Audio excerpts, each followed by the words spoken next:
Hi viewers, welcome to other మరొకడం. నేను మీ ప్రసాద్. వైఎస్ఆర్సీపీ బ్రతికే ఉందా? జగన్మోహన్ రెడ్డి గారు సంచలనమైన వ్యాఖ్యలు. ఈ వీడియో చూస్తున్న ప్రతి ఒక్కరు కూడా దయచేసి ఎక్కడ స్కిప్ చేయకుండా చూడండి, ఎందుకంటే ఇది సాదాసీదా వీడియో కాదు. జగన్మోహన్ రెడ్డి గారు చాలా కాలం తర్వాత విజయవాడలో నిన్న కార్యకర్తలతో సమావేశం నిర్వహించడం జరిగింది. ఆ సందర్భంగా చాలా ఆసక్తికరమైన వ్యాఖ్యలు చేశారు. అవేంటో ప్రతి ఒక్కటి మనం విశ్లేషించుకుందాం. సో ముందుగా జగన్మోహన్ రెడ్డి గారు సాధారణంగా పరిపాలనగానే మాట్లాడుకొచ్చేది ఏంటి అంటే బటన్ నొక్కుడు కార్యక్రమం, పథకాలు, క్యాలెండర్. ఆ క్యాలెండర్ ప్రకారంగా ఆ నెలలో ఈ పథకం వేసాను, ఈ నెలలో ఈ పథకం వేసానని చెప్పేసి ఆయన చెప్పారు. ఎన్ని వినిపించాలి అంటే చాలా లెందీ అవుతుంది. నేను ఆల్రెడీ ఒక ప్రయత్నం చేశాను, 25 నిమిషాలు వచ్చింది. మరలా ప్రజలను ఉద్దేశించి అంత లెందీ వీడియో అంటే కష్టం కదా, అందుకనే దాన్ని షార్ట్కట్లో చేసే ప్రయత్నం చేస్తున్నాను. సో ఇక జగన్మోహన్ రెడ్డి గారు పదే పదే చెప్పుకొస్తుంది ఏంటి అంటే మన పరిపాలన బ్రహ్మాండంగా ఉంది. గత లోకల్ బాడీ ఎలక్షన్స్లో ఏదైతే స్థానిక సంస్థల ఎన్నికలు ఉంటాయో ఆ సందర్భంగా మొత్తం క్లీన్ స్వీప్ చేసామన్నారు. రైట్, సాధారణ ఎన్నికలు జరిగిన 2-3 సంవత్సరాలకి ఆ విధంగా క్లీన్ స్వీప్ చేసామంటే మన పరిపాలన తీరు ఎలా ఉందో ప్రజలు అర్థం పట్టారో, బాగుంది. మరి దాని తర్వాత జరిగిన 2 సంవత్సరాలకి ఏదైతే మరలా అసెంబ్లీ ఎన్నికలు వచ్చినాయో అప్పుడు తుడిచిపెట్టుకుపోయింది కదా, మరి ఆ పరిపాలనా తీరుకి అద్దం పట్టినట్టే కదా. అది ఎందుకని చెప్పరు, అది చెప్పరు. సో ఎట్టకేలకు ఇవన్నీ చెప్పుకుంటా ఇప్పుడు తెలుగుదేశం పార్టీ అంటే కూటమి ప్రజల్లోకి వెళ్ళలేని పరిస్థితి. అంటే కూటమి అని కూడా అనట్లేదు ఆయన, పదే మాట్లాడేది అని టీడీపీని ఉద్దేశించి అంటారు. టీడీపీ నాయకులు ఎక్కడా కూడా ప్రజల దగ్గరికి వెళ్ళలేని పరిస్థితి. ఎందుకంటే ఆ పథకాల గురించి అడుగుతారు. ఆ 15,000, ఈ 15,000, 18,000 లేదా ఆ పథకం ఈ పథకం అని చెప్పేసి. సో అందు గురించి వెళ్ళలేక మొహం చాటేసుకుంటున్నారు అంటున్నారు. అందు గురించి పరదాలు కట్టుకొని జగన్మోహన్ రెడ్డి గారు మరి ఆయన అధికారంలో ఉండగా ఎందుకు తిరిగారు, మరి గడపకే మన ప్రభుత్వాన్ని వెళ్ళినప్పుడు ప్రజలు ఎలా చీకొట్టారు అని చెప్పేసి వాళ్ళు కూడా ప్రశ్నలు సంధిస్తూ ఉన్నారు. సో ఈ విధంగా అనేక రకాల ఆయన ఏమేమైతే మాట్లాడుతున్నారో ఇదన్నీ కూడా తిరిగి అలాగే అప్లై అవుతున్నాయి. అట్లాగే పకడ్బందీగా మనం పక్కాగా చేసామంటున్నారు. ఏం చేశారు పక్కాగా? రఘురామకృష్ణరాజు గారిని కస్టోడియల్ టార్చరా, చంద్రబాబు నాయుడు గారిని అర్ధరాత్రి అరెస్టా, అట్లాగే అంగళ్ళలో చంద్రబాబు నాయుడు గారి పైన రాళ్లదాడా, లేకపోతే ఆ సింగనగర్లో జగన్మోహన్ రెడ్డి గారి పైన రాళ్లదాడా, ఏది పక్కాగా? పవన్ కళ్యాణ్ గారిని ఏదైతే ఆ యొక్క ఇప్పటం సభ, ఆ సభకు సంబంధించి ఎవరెవరైతే పొలాలు ఇచ్చారో వాళ్ళ ఇల్లు రోడ్డు వైడనింగ్లో అడ్డం వచ్చేసినాయి అని చెప్పేసి పగలగొడతామా ఏది? సో ఇట్లా అనేక రకాలైన ప్రశ్నలు తలెత్తుతూ ఉంటాయి. ఆయన పరిపాలన అంత బ్రహ్మాండంగా జరిగింది అని చెప్పేసి అని అంటే ఇక దీన్ని బట్టి ఏమి జరిగిందో మీరు ఆలోచించుకోండి. అట్లాగే చంద్రబాబు నాయుడు గారిని నమ్మితే చంద్రముఖిని నమ్మటమే అని చెప్పేసి ఆయన అంటాం. అది ఎప్పుడు ఎన్నికలకు ముందు ఆయన చెప్పారంట ప్రజలకి. నేను చెప్పాను చంద్రబాబు నాయుడు గారు నమ్మడం అంటే చంద్రముఖిని నమ్మటమే, అట్లాగే పులి నోట్లో తల పెట్టడమే అని చెప్పేసి చెప్పారు జగన్మోహన్ రెడ్డి గారు అని చెప్పేసి ఆయనే చెప్తున్నారు. ఆయన అంత చెప్పినా కానీ ప్రజలు ఆయన మాట వినలేదంటే ఏంటి దాని అర్థం? అంటే ఆయన చంద్రముఖి అయినా పర్వాలేదు, లేదా పులి అయినా పర్వాలేదు, మాకు ఇబ్బంది లేదు, దానికంటే మీరే డేంజర్ అని చెప్పేసి వీళ్ళకి ఓట్లు వేయలేదా? ఎందుకని? అట్లాగే ఈ మద్యానికి సంబంధించిన వ్యవహారం కావచ్చు, ఇలా అనేక రకాలైన ఒకదాని తర్వాత ఒకటి లేవనైతే మాట్లాడారు. సో ఇవన్నీ నేను మీకు వినిపించి వాటిని విశ్లేషించాలి అంటే ఎక్కువ టైం పడుతుందనే ఉద్దేశం మీదే కొన్ని మెయిన్ పాయింట్స్ తీసుకున్నాను. సో అందులో ఇప్పుడు మరొక అస్త్రాన్ని మీకు వినిపిస్తా. కష్టాలు అన్నటివి ఎల్లకాలం ఉండవు. ఎవరికి ఏ కష్టం వచ్చినా కూడా నా కథ గుర్తు తెచ్చుకోండి. 16 నెలలు నన్ను జైల్లో పెట్టినారు. నా మీద కేసులు వేసింది కూడా మళ్ళీ ఎవరో కాదు, అటు కాంగ్రెస్ ఇటు తెలుగుదేశమే. 16 నెలలు జైల్లో ఉన్నారు జగన్మోహన్ రెడ్డి గారు అని ఆయన చెప్తా కష్టాలు అనగానే ఈయన గుర్తు తెచ్చుకోమన్నారు. గుర్తు తెచ్చుకొని ఎట్లా 16 నెలలు అది కూడా అన్యాయంగా అక్రమంగా జైల్లో వేశారు తెలుగుదేశం పార్టీ కాంగ్రెస్ కలిసి అని చెప్పేసి అంటున్నారు. ఛార్జ్ షీట్లో పేరు మరి నమోదైందిగా. నా పిటిషన్లో ఎవరు పిటిషనర్స్ అంటే అటు కాంగ్రెస్ ఎమ్మెల్యేలు ఇటు తెలుగుదేశం పార్టీకి సంబంధించిన నాయకులు. కేవలం రాజకీయంగా ఎదుగుతున్నాను అని ఒకే ఒక కారణంతో దొంగ కేసులు బనాయించారు. 16 నెలలు జైల్లో పెట్టినారు. కానీ ఏమైంది? బయటికి రాలా? ముఖ్యమంత్రి కాలా? బయటకు రాలా, ముఖ్యమంత్రి కాలా. సో బయటకు వచ్చారు, ముఖ్యమంత్రి అయ్యారు, బ్రహ్మాండం, కంగ్రాచులేషన్స్ అని అందరూ చెప్పారు.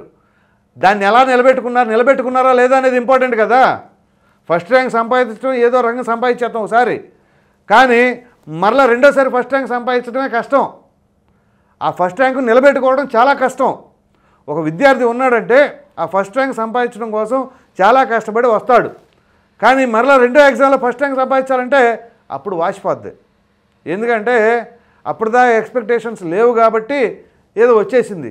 వచ్చిన తర్వాత ఏంటి, ప్రతిదీ చదవాలి, జాగ్రత్తగా ఒళ్ళు దగ్గర పెట్టుకొని ఉండాలి. మరి అలా కాకుండా ఉంటే ఇంకెందుకు వస్తుంది అది. మరి ఇప్పుడు ఫస్ట్ ర్యాంక్ వచ్చింది మొన్న, మళ్ళీ ఏమైంది, ఇప్పుడు లాస్ట్ ర్యాంక్ వెళ్ళిపోయారు, అట్లా ఉంటుంది. మరలా ఇప్పుడు ఏమంటారు, మరలా ఫస్ట్ ర్యాంక్ వస్తుంది అంటారు. ఎట్లా? ప్రతి ఒక్కరు ఇది గుర్తుపెట్టుకోండి, ఎవరికైనా ఇంతే. మహా చేస్తే వీళ్ళు ఏం చేయగలుగుతారు, దొంగ కేసులు పెడతారు, కాదండంలా బెదిరిస్తారు, కాదండంలా మహా అయితే 3 నెలలు లోపల వేస్తారు, అది కాదండంలా. కానీ ఏం చేస్తారు, 3 నెలల తర్వాత మళ్ళా వస్తాం. ఇది గుర్తుంచుకోండి. బెదిరిస్తారు, భయపెడతారు, లోపలేస్తారు, కేసులు పెడతారు, 3 నెలలు లోపల ఉంటామన్నారు. కార్యకర్తలు మీకే ఇది నేను చెప్తుంది. మీకు ఎందుకు ఇది అంతా, అసలు మనకెందుకు వచ్చింది దొరత? నీకేమైనా రూపాయి ఉపయోగం ఉందా చెప్పుకోవడానికి తప్ప, నేను ఆ పార్టీ ఈ పార్టీ అని. మనకి ఇంట్లో ఉన్న పరిస్థితి అంతంత మాత్రం. మన కుటుంబం, మన పిల్లలు, మన ఆర్థిక పరిస్థితి, మన ఉద్యోగం, ఇదే మన జీవితం. ఇది కాకుండా ఆ పార్టీ ఈ పార్టీ అని మనం ఎగరేసుకుంటూ వెళ్తే వాళ్ళు కూడా ఎగరేసుకుంటూ తనుకెళ్తారు. తనుకెళ్తే ఏమవుద్ది, నష్టపోయేది ఎవరు? మన కుటుంబం, మన పిల్లలే నష్టపోతారు. కాబట్టి మన స్థాయి వాళ్ళకి ఎన్నికలు వచ్చినప్పుడు నీకు అభిమానం ఉంటే వెళ్ళి ఓటేయండి. కానీ దాన్ని ఒళ్ళంతా పూసుకొని రోడ్లు ఎక్కేసి తిరిగితే ఏమైందంటే మన కుటుంబం రోడ్డున పడుతుంది. ఇది ప్రతి ఒక్కరు గుర్తుంచుకోండి. ఈ రాజకీయాల నాయకులు ఎంత రెచ్చగొట్టినా మీరు దయచేసి బయటకు వెళ్ళి వాళ్ళు ఏదో చేస్తారు, వీళ్ళు ఏదో చేస్తారు. ఇప్పుడు వాళ్ళంటే ముఖ్యమంత్రులుగా చేసిన వాళ్ళు, ఒకళ్ళు ముఖ్యమంత్రిగా ఉన్నోళ్ళు, వాళ్ళ మీద కేసులున్నా కోర్టులతో వాదించడానికి వీళ్ళ దగ్గర డబ్బు ఉంది, వాళ్ళకి ఆ న్యాయవాదులు ఉన్నారు. అది చంద్రబాబు నాయుడు గారైనా, పవన్ కళ్యాణ్ గారైనా, జగన్మోహన్ రెడ్డి గారైనా. కానీ ఈ కింద స్థాయి కార్యకర్తలకి ఎవడ పట్టించుకునే నాదుడు ఉండడు. మళ్ళీ నువ్వే వార్డు కౌన్సిలర్ దగ్గరికో లేకపోతే కార్పొరేటర్ దగ్గరికో వెళ్ళాలి. ఆడు పట్టించుకుని మంచోడైతే పట్టించుకుంటాడు, లేకపోతే అది కూడా ఉండదు. ఎందుకు మనకు ఈ బతుకు అవసరమా?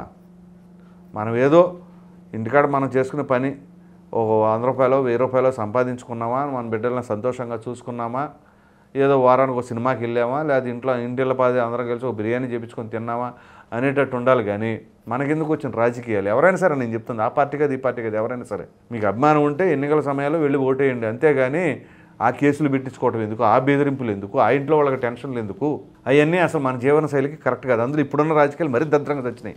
ఎంత రివెంజ్ పాలిటిక్స్ అంటే. పైగా ఇక్కడ జగన్మోహన్ రెడ్డి గారు ఏం చెప్తున్నారు, నా పరిపాలన బ్రహ్మాండంగా ఉంది, నా క్యాడర్ అంతా సూపర్గా ఉన్నారంటున్నారు. పైగా ఇప్పుడేమో రెడ్ బుక్ ఓపెన్ చేసేసి కక్షపూరితగా కేసులు పెడుతున్నారన్నారు. ఎవరు రెడ్ బుక్ ఓపెన్ చేశారు, ఎవరు కక్షలు పెట్టారు, ఎవరు కేసులు పెట్టారు? ఇందులో భాగంగా ఎవరో ఇప్పుడు బోరుగడ్డ అనిల్ ఉన్నాడు, ఆయన సమర్థిస్తారు ఎవరైనా? అట్లాగే వర్ర రవీందర్ రెడ్డి ఉన్నాడు, ఎవరైనా సమర్థిస్తారా? నందిగాం సురేష్ లోపల వేశారు, మొన్న బెయిల్ వచ్చింది, ఆయన ఒక మర్డర్ కేసులో వెళ్ళొచ్చారు. మరి వర్ర రవీందర్ రెడ్డి పోస్టులు సోషల్ మీడియాలో పోస్టులు పెట్టిందని ఎవరైనా సమర్థిస్తారా? బోరగడ్డ అనిల్ మాట్లాడిన తీరు ఎవరైనా సమర్థిస్తారా? సమర్థిస్తారని చెప్పండి డైరెక్ట్గా మీటింగ్లో. కక్షపూరితంగా కేసులు పెట్టింది వాళ్ళ మీద. నిజంగా రెడ్ బుక్ ఓపెన్ చేసి ఉంటే ఈ పాటికి జగన్మోహన్ రెడ్డి గారిని అయినా సరే తీసుకెళ్ళిపోయేవాళ్ళు కదా. అలా ఎంతమందిని ఇప్పుడు బయట ఉంచారు? మరి ఫస్ట్ టార్గెటెడ్గా కొడాలి నాని, వల్లభనేని వంశీని వాళ్ళని వేయాలి. వాళ్ళని ఎక్కడ టచ్ చేయలేదు అంటే రెడ్ బుక్ ఇంకా ఓపెన్ అవ్వలేదని అర్థం. అంతెందుకు ఈ కామేపల్లి తులసిబాబు అనే వ్యక్తి ఏ విధంగా అడావుడి చేస్తున్నాడు? ఇప్పుడు ఆయన పోలీసులను బెదిరించే స్థాయికి వచ్చాడు. ఆయన మొన్నటిదాకా వైసీపీ, మరి ఇప్పుడు ఏమొచ్చిందో మరి తెలుగుదేశం పార్టీ నాయకులు కూడా మరి ఆ రకంగా సమర్థించుకుపోతున్నారు కొంతమంది ఆయన్ని. ఆయన పరామర్శలు, ఆయన వెళ్ళి పోలీసులు బెదిరించాలి, ఎస్పీ ఆఫీస్కి వెళ్ళి ఇది రెడ్ బుక్ ఓపెన్ చేస్తే అలా బెదిరించేవాళ్ళ వచ్చి. సో రెడ్ బుక్ ఓపెన్ చేశారు అది ఇదంట. ఆ బోరగాడు అనిల్ భుజాన్ని వేసుకొని సరిపోద్ది, జెండాలు కప్పేసి రేపు ఎమ్మెల్యే కానీ ఎంపీ కానీ నిలబెట్టుకోండి. లేకపోతే రెట్టించిన ఉత్సాహంతో మళ్ళీ పనిచేస్తాం. ఎవరెవరైతే మిమ్మల్ని జైల్లో పెట్టే కార్యక్రమం ఎవరెవరైతే చేస్తారో మంచి చేసిన వాళ్ళని గుర్తుపెట్టుకోండి. మీకెందుకండి? జగన్మోహన్ రెడ్డి గారు అలాగే చెప్తారు, మేము ఎవరెవరైతే కేసులు పెడతారో అంట. మీకెందుకు? మీరు వెళ్ళమాకండి, మీరు బయటికి వెళ్ళి కేసులు పెట్టించుకునేందుకు మీ కుటుంబాన్ని బలిపశువులు చేయమాకండి వాళ్ళని పాపం దయచేసి. Not only Jaganmohan Reddy, not only Chandrababu Naidu, not only Pawan Kalyan, ఎవరు అట్లాంటి పిలుపులు ఇచ్చినా కేసులు పెడితే పెట్టించుకోండి, తన్నించుకోండి అని చెప్పేసి అంటే మీరు మాత్రం తన్నించుకోమాకండి. ఎందుకంటే ఏ ఒక్కరు మిమ్మల్ని పట్టించుకునేది లేదు. ఈయన ఎక్కడ ఉంటారో తెలియదు, ఈయనకు రావాల్సిన అంత ఇదే ఉండదు ఆ సమయంలో. అట్లాగే ఎవరి పరిస్థితులు వాళ్ళకి అలా ఉంటాయి. కాబట్టి మీ కుటుంబం మీకు ఎక్కువ అనుకుంటున్నారా, లేదు నాకు పార్టీ ముఖ్యం అనుకుంటారా, అది మీరే డిసైడ్ చేసుకోండి. నేను చెప్పింది కూడా ఎందుకు మీరు డిసైడ్ చేసుకోండి. మీ కుటుంబ సభ్యులు ముఖ్యమా, లేకపోతే మీ పార్టీ నాయకులు ముఖ్యమా, ఏది ముఖ్యమో డిసైడ్ చేసుకుని దాన్ని బట్టి మీరు నిర్ణయం తీసుకోండి. చెడు చేసిన వాడిని గుర్తుపెట్టుకోండి. ఇద్దరిని గుర్తుపెట్టుకోమని చెప్తాను. ఊరికే చూస్తూ ఊరుకోం. వైఎస్ఆర్ కాంగ్రెస్ పార్టీ బ్రతుకుతుంది. వైఎస్ఆర్ కాంగ్రెస్ పార్టీ బ్రతుకుతుంది అంట. అంటే ఇప్పుడు బ్రతికిలేదా, చచ్చిపోయిందా, ఐసీయూలో ఉందా, కోమాలో ఉందా, ఎక్కడ ఉంది? సో వేరే వాళ్ళు ఎవరైనా పొరపాటు ఈ మాట అన్నారంటే మామూలుగా వాయించేవాళ్ళు కాదు. ఇప్పుడు జగన్మోహన్ రెడ్డి గారు సాక్షాత్తు ఆ పార్టీ వ్యవస్థాపకులే ఆ రకంగా మాట్లాడేసరికి ఒక దెబ్బకి వాళ్ళే షాకు గురై ఉంటారు. మరి వాళ్ళకి ఆ స్క్రిప్ట్ రాసేస్తుంది ఎవరో, మళ్ళీ ఈయన ఎట్లా చెప్తున్నారో ఏంటో కానీ బ్రతికే ఉంది అని అంటున్నారంటే ఏంటి? ఇప్పటిదాకా చచ్చిపోయిందని చెప్పేసి కార్యకర్తలు అనుకున్నారు అని దాని ఉద్దేశమా? అట్లాగే ఉంది. వీళ్ళందరూ చచ్చిపోయింది అనుకుంటే చచ్చిపోలేదు, బతికే ఉందని ఇప్పుడు డాక్టర్ చెప్పినట్టుగా ఆ పార్టీ వ్యవస్థాపకులు వచ్చేసి ఇదిగో ఇది పరిస్థితి అని చెప్పేసి అంటున్నారు. ఇప్పుడు సాధారణంగా ఒక పేషెంట్ ఉన్నారు అనుకోండి హాస్పిటల్లో, ఆ పేషెంట్ తాలూకు వాళ్ళు ఎవరైనా వచ్చినప్పుడు అందరూ పోయారా అని అడిగితే డాక్టర్ గారు వచ్చి చూస్తారు, ఇంకా పోలేదమ్మా, టైం ఉంది ఇంకా పోవటానికి అన్నట్టుగా. ఇప్పుడు జగన్మోహన్ రెడ్డి గారు వచ్చి ఇంకా బ్రతికే ఉంది అని చెప్పేసి అంటున్నారు. వైఎస్ఆర్ కాంగ్రెస్ పార్టీ ఈ రాష్ట్రాన్ని ఏలుతుంది అని కూడా ఈ సందర్భంగా చెప్తాను. మరో 30 సంవత్సరాలు ఏళ్తామని కూడా ఈ సందర్భంగా కూడా మరి గట్టిగా కూడా చెప్తాను. మొదలైంది 30 ఏళ్ళు. ఈ 30 ఏళ్ళు గోలేంటో అర్థం కావట్లా. మాకు 30 ఇయర్స్ ఇండస్ట్రీ అని ఫిల్మ్ మేకర్ పృథ్వీ గారు ఉన్నారు. ఆ టైపులో ఈయన 30 ఇయర్స్ అంటారు. 30 ఇయర్స్లో ఇప్పుడు 2019లో గెలిచినప్పుడు 30 ఇయర్స్ అన్నారు కదా. మరి అప్పుడు 30 ఇయర్స్లో ఆయన పరిపాలించిన 5 సంవత్సరాలు పోతాయి అంటే 10 సంవత్సరాలు. ఇప్పుడు అధికారం పోయింది, 5 సంవత్సరాలు, 20 సంవత్సరాలు పోతాయి. ఉంటే 20 సంవత్సరాలు అనాలి. మరి ఆయుష్ పెంచుకున్నారా ఏంటి? అప్పుడు 30 అయింది, మళ్ళీ ఇప్పుడు 30 అయింది. ఎప్పుడు వచ్చినా కానీ ఇప్పుడు కొంతమంది ఉంటారు వడ్డీదారులు, వడ్డీలు వసూలు చేసుకునేది. ఎట్లా ఉంటుందంటే ఎంత కట్టినా కానీ ఇంకా అంత కట్టాలంటారు. ఆ టైపులో ఈయన ఎప్పుడు చూసినా 30 అనే అంటున్నాడు. అసలు 30కి సాధ్యపడుద్దా? సాధ్యపడేది అయితే మొన్నే ఉండాలి కదా. మొన్నదా 30 అన్నారు, ఆ 30 కాస్త పోయింది, 5తోనే ఆగిపోయింది. అది ఎట్లా ఉంటుందంటే జగన్మోహన్ రెడ్డి గారు చెప్పే వ్యాఖ్యలు చాలా ఆశ్చర్యకరంగా ఉంటాయి, ప్రతి ఒక్కరు షాక్ అయ్యేలాగా. ఏంటి అంటే వై నాట్ 175 అన్నారు. ఏమైంది అది? మర్చిపోయారా?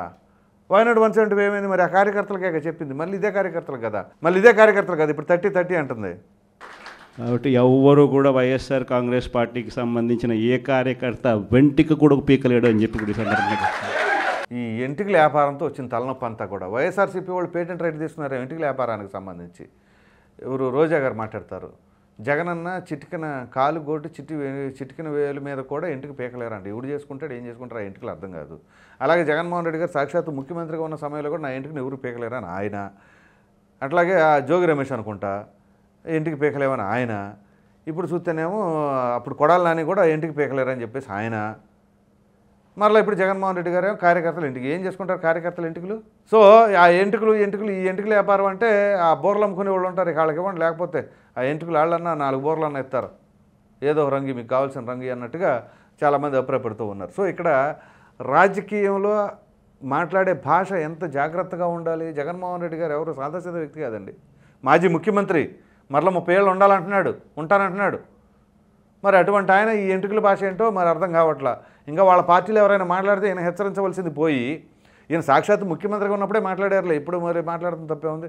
మరి ఇది ఆ స్క్రిప్ట్లో ఉందో ఈయన కల్పించుకొని రాసుకున్నారో చెప్పుకున్నారో ఎట్లాగో ఏమో కానీ మొత్తమే చెప్పుకోవాల్సి వస్తే వైఎస్ఆర్సీపీ బ్రతికే ఉంది అని చెప్పేసి అంటాం. అలాగే ఈ ఎంట్రుకలు పీక్కోవడం అనేది మరి అది ఏ విధంగా ఉందో మీరే కామెంట్ సెక్షన్లో తెలియచేయండి. సో మొత్తం మీద మనం మాట్లాడుకోవాల్సి వస్తే ఇది జగన్మోహన్ రెడ్డి గారి స్పీచ్ హైలైట్స్.